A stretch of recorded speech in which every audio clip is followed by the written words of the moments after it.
আসসালামু আলাইকুম রহমতুল্লাহি আবরকাত। দৈনন্দিন গল্পের আরও একটি ভিডিওতে সবাইকে স্বাগতম জানিয়ে শুরু করছি আজকের ভিডিও। আশা করি আপুরা ভালো আছেন, আমি আলহামদুলিল্লাহ ভালো আছি। আপনাদের সঙ্গে খুবই গুরুত্বপূর্ণ একটি তথ্য শেয়ার করব, সেটি হচ্ছে চলছে রমজান মাস। আর রমজান মাস প্রায় চলে যাওয়া মুখে। জানি না আমরা কদরের রাত্রি পেয়েছি কি না, বা আগামী যেই 4 দিন বাদ আছে আমাদের হাতে, এই 4 দিনের মধ্যে কদরের রাত্রি আমরা পাবো কি না। কিন্তু আমাদের যেটি করতে হবে সেটি হচ্ছে এই রাতটি যেভাবে হোক আমাদের খুঁজে বের করতে হবে, কারণ হচ্ছে এটি খুবই গুরুত্বপূর্ণ একটি রাত। আমাদের ভাগ্য লেখা হয় 3টি ধাপে। যখন আমরা রুহুর জগতে ছিলাম তখন আমাদের ফাইনালি প্রথম যে ধাপটি, সেই ধাপে আমাদের ভাগ্য লেখা হয়, আমরা কতদিন বাঁচবো, কতটুকু রিজিক পাবো, কিভাবে চলবো, ইত্যাদি ইত্যাদি।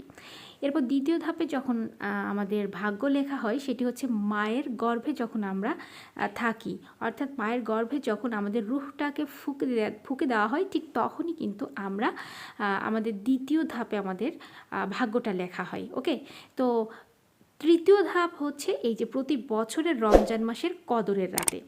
এই রাতে বলতে পারেন যে একটি বাজেট, মানে ধরেন সরকার একটি বাজেট হাতে নেয় না, যে একটা কার্যক্রম শুরু করবে, হ্যাঁ ঠিক এই রমজান মাসের কদরের রাতেও সেরকমভাবে আল্লাহ তাআলা আমাদেরকে প্রত্যেকটা মানুষের একটা বাজেট নির্ধারণ করে, যে এই রাত থেকে শুরু হয়ে যায় পুরো বছর জুড়ে, যে সে মারা যেতে পারে, বা সে কী খাবে, বা তার চাকরি হবে কিনা, তার বিয়ে শাদী হবে কিনা, তার সন্তানাদি হবে কিনা, ইত্যাদি ইত্যাদি সেটি লেখা হয়, এবং সেই কার্যক্রমটা এই বছর জুড়ে কাজটা করা হয়। হ্যাঁ, তো এখন আপনি যদি কদরের রাতটা খুঁজে পান, তাহলে আপনার কি হবে, এই রাতে আপনি আল্লাহর কাছে ক্ষমা চেয়ে নিতে পারবেন। তারপর আপনার সারা বছরে যদি ভাগ্যে আপনার খারাপ কিছু লেখা থাকে, যে এই বছরের মধ্যে আপনার চাকরি হারিয়ে যেতে পারে, আপনার ইত্যাদি ইত্যাদি কাজ, বা আপনার বিপদ আপদ বালা মুসিবত হতে পারে, এটি যদি আপনার ভাগ্যে লেখা থাকে, ওই যে রুহুর জগতের সময় বা আপনার মায়ের গর্ভে যখন ছিলেন তখন এই জিনিসটা যদি আপনার লেখা থাকে, তাহলে কি হবে,